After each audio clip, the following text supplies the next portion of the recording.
நம் வாழ்க்கையில் சந்திக்கிற முடமுசுறுகள் முடிச்ச விஷயங்களை நாம் எவ்வாறு எதிர்கொள்வது, டார்ச்சர் பண்ணுற மேலதிகாரிகளை எப்படி பார்ப்பது, நம்மளை எப்படியாச்சும் ஒழிச்சு கட்டணும்னு பார்க்குற சக சொந்தக்காரனை எப்படி பதிவு பார்க்கறது, நம்ம வீட்லேயே நம்மளை பழிவாங்க துடிக்கிற பங்காளிகளை எவ்வாறு எதிர்கொள்வது. 12 வகையான தியானங்களை நாங்கள் கற்றுக் கொடுக்குறோம். ஒரு வித்தியாசமான தியானம் நீங்கள் வேறு எங்கேயுமே இதை கற்றுருக்க முடியாது. சில தியானங்கள்லாம் பண்ணினீங்கன்னு சொன்னால் உங்களுக்கு ஒரு ஆனந்த அனுபவங்கள் கிடைக்கும். எந்த பிரச்சனையுமே உங்களை தாக்காது. இது ரொம்ப பவர்ஃபுல்லான தியானம். சிலவங்களுக்கு அந்த தியானத்தை பண்ணினா சிலவங்களுக்கு சில சித்துக்கள் சக்திகள்லாம் கூட கிடைச்சிது. நாளைக்கு என்ன நடக்கும், நம்ம இங்கே இருக்கும் பொழுதே சில மற்ற எங்கெங்கெல்லாம் உள்ள காட்சிகள்லாம் நமக்கு இங்கேயே தெரிகிற மாதிரிலாம் கூட சில சக்திகள்லாம் கூட கிடைச்சிது. ஏன்னா இதில் கொஞ்சம் லிமிட்டடாக தான் ஆட்களை எடுக்கிறோம், நிறைய கூட்டமாக எடுக்கிறது இல்லை. அதனால் நீங்கள் வாய்ப்பு இருந்ததுன்னா கலந்துக்கிடுங்க. நமக்கு மிக நெருங்கிய க்ளோசஸ்ட் ரிலேட்டிவ் ஒருத்தர் இறந்துட்டார் வச்சுக்கிங்க, துக்கம் தொண்டையை அடைக்குது. எவ்வளோ நேரம் இருக்கும்? 2 நாளா? இல்லை 2 இல்லை, துக்கம் தொண்டை அடிக்குது. நீங்கள் என்ன பண்ணுவீங்க? காத்தால உதாரணத்துக்கு காத்தாலன்னு வச்சுக்குவோம், நம்ம சாயந்தரம் மட்டும் தண்ணி கூட குடிக்க மாட்டோமா? குடிப்போம். தண்ணி குடிப்பீங்க. அப்புறம் கொஞ்ச நேரத்தில் அப்புறம் வயிறு ஒரு மாதிரி இருக்கும், ஒரு டீ சாப்பிடுவீங்க, காஃபி சாப்பிடுவீங்க. ரெகுலராக சாப்பிட்ற மாதிரி அன்றைக்கி சாப்பிட மாட்டீங்க. அப்புறம் ராத்திரியில் ஒரு 2 இட்லியை சாப்பிட்டு படுப்போம்பாங்க. சாப்பிட்டு தானே அப்புறம் ஆகணும். அப்போ அதுக்குன்னு சாப்பிட்றது குத்தன்னு சொல்லலை, அது முடிஞ்சு போச்சு. இனி அடுத்தது என்ன செய்யணுமோ அதுக்கு தானே வந்தாகணும்.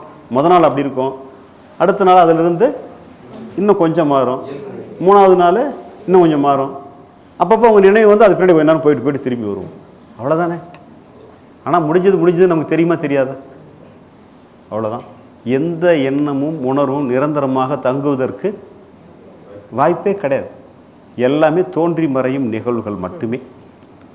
ஓகேங்களா? இதைத்தான் பற்றற்ற நிலை அப்படின்னு சொல்லுவாங்க. ஆமாம், பற்றற்ற மூல நிலை தான் உங்கள் சொந்த நிலை.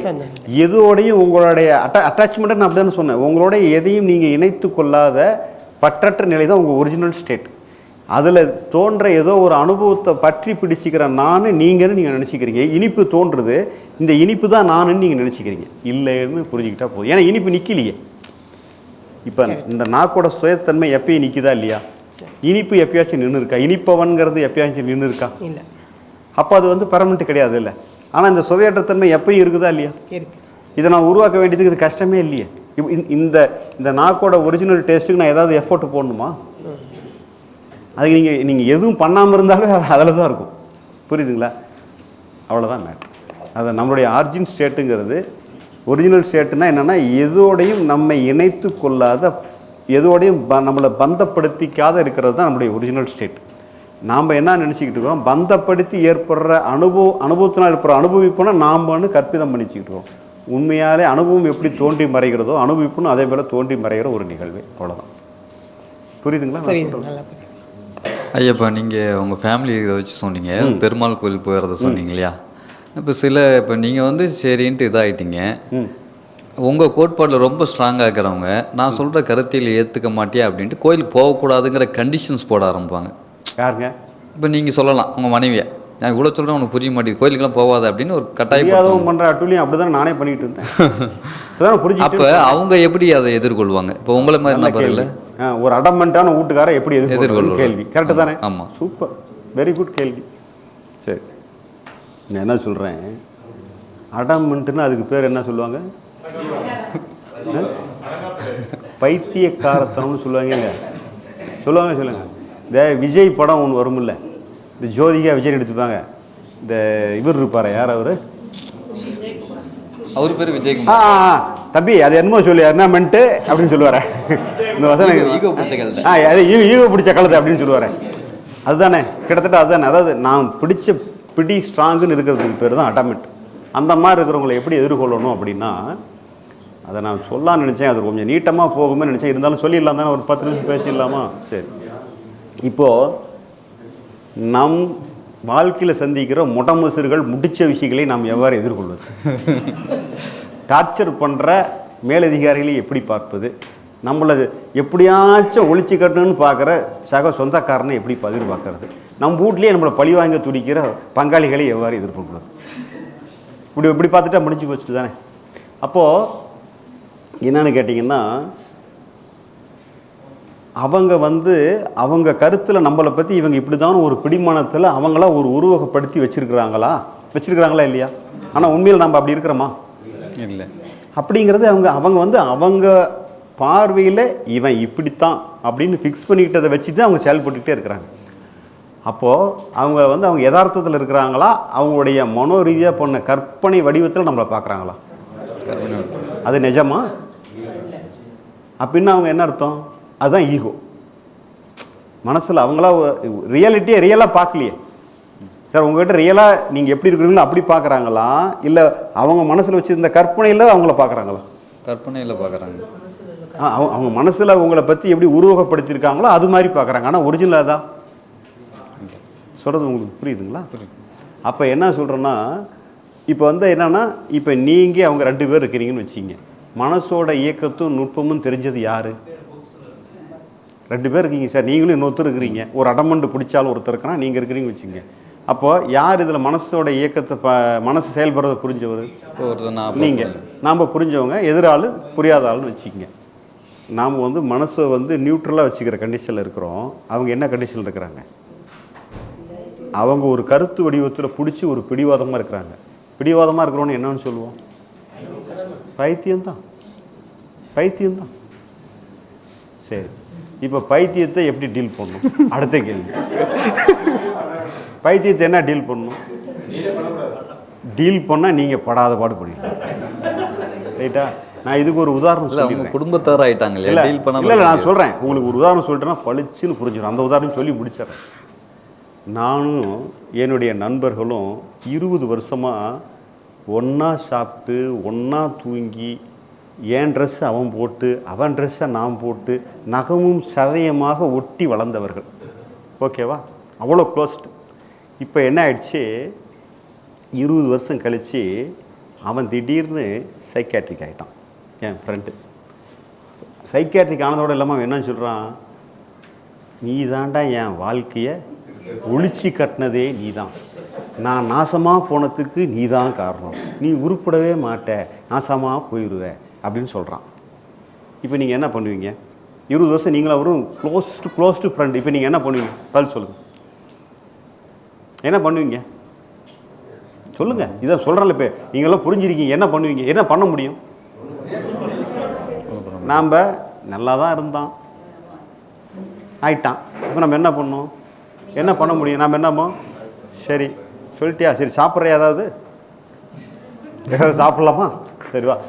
அந்த கருத்துக்கு அவன் சொன்ன வார்த்தைக்கு முக்கியத்துவம் தருவீங்களா, தரமாட்டிங்களா? தரமாட்டீங்க. இதோட இது முடிஞ்சு. அடுத்தது உங்கள் நண்பர்களோட ஒரு பெரிய க்ளோஸ் ரிலேட்டிவில் போகிறீங்க. அங்கே வந்து மைக்கில் எல்லாம் பாடிக்கிட்டு இருக்காங்க. இவன் போய் மைக்கை பிடிச்சி, இதான் இங்கே உட்காந்துருக்கானே இவன் தான் என் வாழ்க்கையை ஒழிச்சு காட்டினான்னு சொல்லி அந்த ஒரு கூட்டத்தில் போட்டு உங்கள் மானத்தை பொழந்து கட்டுறான். இப்போ நீங்கள் என்ன பண்ணுவீங்க? ஒன்றும் பண்ண முடியாது. டேப்பா பேசுறதை பேசி முடிச்சிட்டியா, வா உட்கார், அங்கே சோறு போடுறாங்க நமக்கு, வா அப்படின்னு கூப்பிட்டு போய் சாப்பாடு வாங்கி கொடுத்து கூட்டிகிட்டு போய், ஆனால் அவனை பராமரிக்கிறோமா பராமரிக்கக்கூடாதா? அதாவது அவனுக்கு தேவையானதை செய்ய வேண்டியது நம் கடமை. அவன் நல்லா இருந்திருக்கு, அவன் நல்லா இல்லை, இப்போ எப்படி இருக்கிறான்? பைத்தியம் பேசுகிறதுக்கு ரெஸ்பான்ஸ் பண்ணணுமா பண்ணக்கூடாதா? நீங்கள் என்ன பண்ணுறீங்க? உங்களுக்கு ஈக்குவல் நிலையில் வச்சு பைத்தியத்தை டீல் பண்ணுறீங்க. அது பைத்தியம்.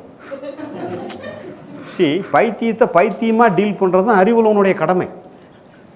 நாம் வந்து ஈக்குவலாக பைத்தியத்தை ஈக்குவலாக நாம் இறங்கணும், நாமளும் பைத்தியம் ஆகிட்டோம்னு அர்த்தம். அது தேவையில்லை. நீங்கள் உங்கள் நிலையை நீங்கள் இழக்க வேண்டிய அவசியமே கிடையாது. அது பைத்தியம்னு முடிவு பண்ணிட்டீங்கன்னா போதும். உண்மையில் சொல்லணும்னா யதார்த்த வாழ்க்கையில் குடும்பத்தில் பல பைத்தியங்களோட தான் நம்ம வாழ வேண்டியது. ரொம்ப ரியலாக சொல்கிறேன். நடித்தா நடிச்சுட்டு போட்டோம், பிரமாதமாக பைத்தியம் நடிக்குதுன்னு எடுத்துங்க. மொத்தம் பைத்தியன்ட்டா முடிஞ்சு போச்சு இல்லை? சார் தூங்குற மாதிரி நடிக்கிறவங்கிற ஒரு அடமெண்ட் பார்ட்டி தானே. அதான் சொல்கிறேன், அடமெண்ட்னாவே பைத்தியம். புரிஞ்சிக்க முடியாத தகுதியில் இருக்கிறதெல்லாம் பைத்தியம் தானே, சரிதானே? அப்போ நம்ம என்ன பண்ணணும்? அப்போ நான் சொன்னல, இப்போ வந்து இவன் தொடர்ந்து என்ன சொல்கிறான், இப்போ இவன் சொல்கிறதுக்கு நம்ம ரெஸ்பான்ஸ் பண்ணணுமா பண்ண தேவையில்லையா? பண்ண தேவையில்லை. அவன் பாட்டு சொல்லிகிட்டு இருக்கட்டும். நீங்கள் வந்து அவனுடைய வார்த்தைகளுக்கு நீங்கள் என்ன பண்ண மாட்டீங்க, முக்கியத்துவமே தரமாட்டீங்க. ஆனால் வந்து என்னம்மா நீங்கள் வீட்டுக்கு வந்தோடனே ஒழிச்சு கட்டிட்டியா, வீணா போயிட்டியா, அது ஏதோ சொல்கிறான்னு வச்சுக்கோ. ஹாட் பாக்ஸில் இட்லி இருக்குது, காஃபி வேணால் ரெடி பண்ணி தரேன், என்ன வேணும், இல்லை நம்ம எங்கேயா வெளியே போகலான்னா வா போயிட்டு வரலாம். அவன் சொல்கிறதுக்கும் நம்ம பேசுகிறதுக்கும் சம்மந்தமே இருக்கக்கூடாது. சொல்கிறது உங்களுக்கு புரியுதா? ஃபிசிக்கலாக அவனுக்கு என்னென்ன செய்யணுமோ அதெல்லாம் செய்யணும். சைக்காலஜிக்கலாக அவன் என்னென்ன பேசுகிறானோ அதுக்கெல்லாம் ரெஸ்பான்ஸ் பண்ணவே புரியுதா உங்களுக்கு? ஏன்னா சைக்காலஜி அவன் பாதிச்சிருக்கிறது மனநிலையில். புரியுதுங்களா?